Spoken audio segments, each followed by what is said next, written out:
Bienvenidos una noche más a la penumbra de nuestro estudio en el séptimo misterio, el rincón donde los interrogantes pesan más que las respuestas y donde hoy nos adentramos en uno de los episodios más atroces y desconcertantes de la historia criminal de España. Nos situamos en el año 1990, en la localidad de Almansa, Albacete, un lugar que se convertiría en el epicentro de una tragedia que desafía cualquier lógica humana.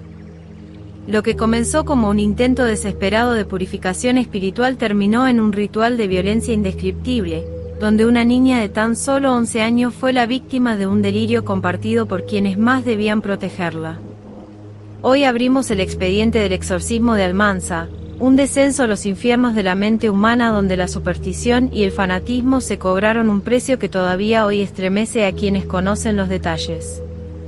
La protagonista central de esta pesadilla es Rosa González, una mujer que en el pueblo era conocida por su profunda religiosidad, pero que ocultaba una inestabilidad emocional que pronto se transformaría en una psicosis mesiánica. Rosa, convencida de que poseía dones especiales y que mantenía una comunicación directa con divinidades, comenzó a arrastrar a su círculo más íntimo hacia una espiral de misticismo oscuro. Junto a ella estaban sus amigas, Mercedes y Ana, quienes bajo la influencia carismática y dominante de Rosa, aceptaron la idea de que el fin del mundo estaba cerca y que la única forma de salvarse era realizar rituales de limpieza. El ambiente en aquella casa de la calle de la Estrella se volvió denso, cargado de oraciones incesantes y una paranoia que crecía por momentos, alimentada por la privación de sueño y el aislamiento del mundo exterior.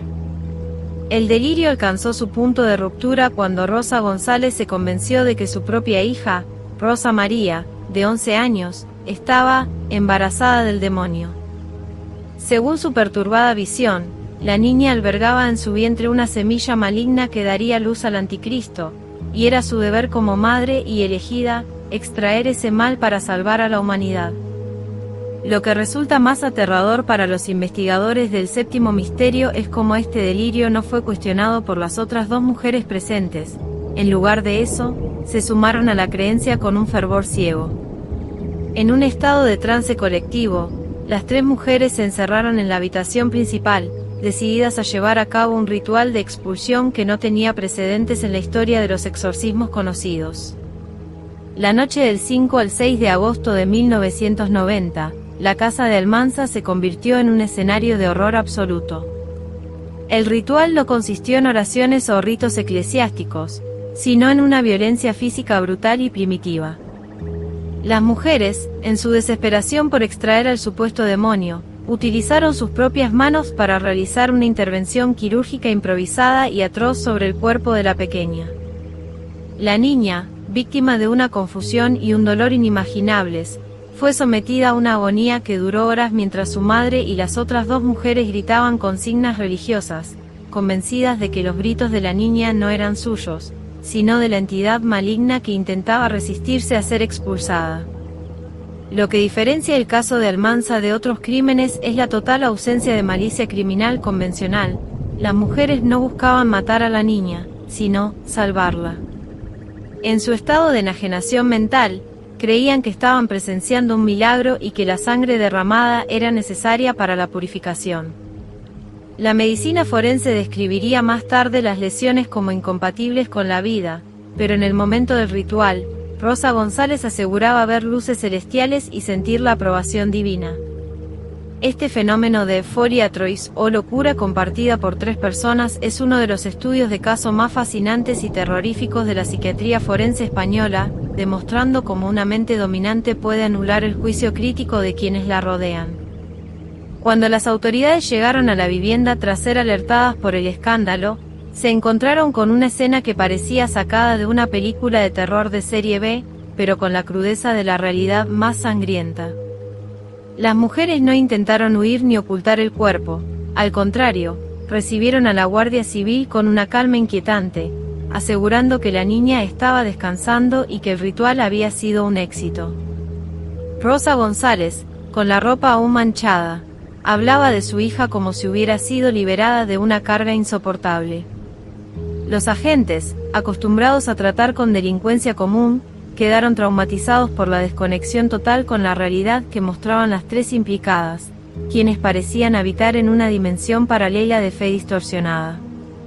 El juicio posterior fue un desfile de peritos psiquiátricos que intentaron desentrañar qué ocurrió en el cerebro de estas mujeres para llegar a tal extremo. La defensa argumentó una enajenación mental completa, mientras que la acusación buscaba una responsabilidad penal que diera justicia a la memoria de la pequeña Rosa María. Finalmente, la justicia determinó que las tres mujeres padecían un trastorno mental transitorio y fueron internadas en centros psiquiátricos en lugar de prisiones convencionales. Esta decisión dejó un sabor agridulce en la sociedad de la época, que no alcanzaba a comprender cómo un acto de tal brutalidad podía ser eximido de una condena de cárcel tradicional, abriendo un debate sobre la frontera entre la fe, la enfermedad mental y la criminalidad. En el séptimo misterio, analizamos el impacto que este caso tuvo en la comunidad de Almansa y en toda España. Durante años, la calle de la Estrella fue un lugar de peregrinación para curiosos y buscadores de lo paranormal, quienes juraban escuchar lamentos en las cercanías de la casa. El estigma de ser el escenario de un exorcismo mortal marcó al pueblo para siempre, convirtiéndolo en un referente negativo de la España negra. Pero más allá de las leyendas, queda la tragedia humana de una niña cuya vida fue truncada por una interpretación fanática de la religión, recordándonos que los monstruos más peligrosos no son los que se esconden bajo la cama, sino los que nacen de una fe sin razón. Un detalle que a menudo se pasa por alto es el papel del entorno social de Rosa González. ¿Cómo es posible que nadie notara su deriva hacia la locura antes de que fuera demasiado tarde? Algunos vecinos recordaban sus comportamientos erráticos y sus discursos mesiánicos, pero en una época donde la privacidad del hogar era sagrada y la religiosidad extrema se toleraba como una excentricidad, nadie se atrevió a intervenir.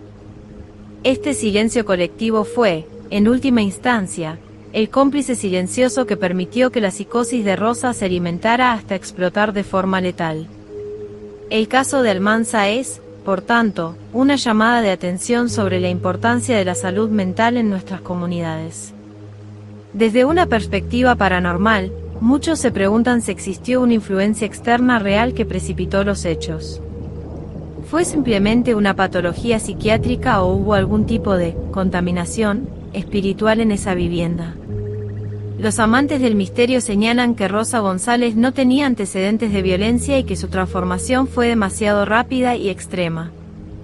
Sin embargo, en este estudio preferimos observar la fragilidad del cableado cerebral humano.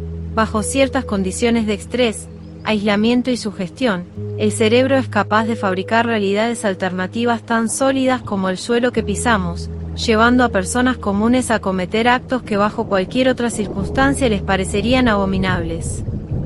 Incluso después de cumplir sus medidas de internamiento, las protagonistas del caso desaparecieron del ojo público, buscando el anonimato en una sociedad que no las ha olvidado. La casa donde ocurrió todo fue finalmente demolida o reformada, intentando borrar físicamente el recuerdo de aquella noche de agosto.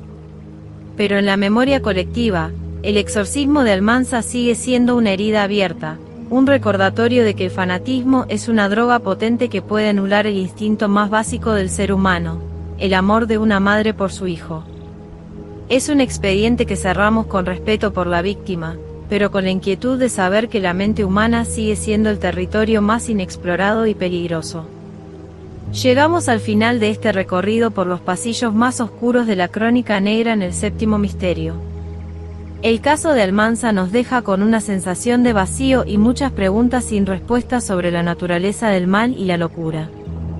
Antes de apagar las luces del estudio por hoy, quiero lanzar la pregunta a nuestra comunidad.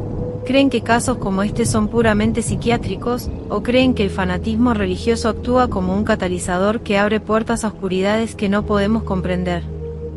Su opinión es fundamental para nosotros.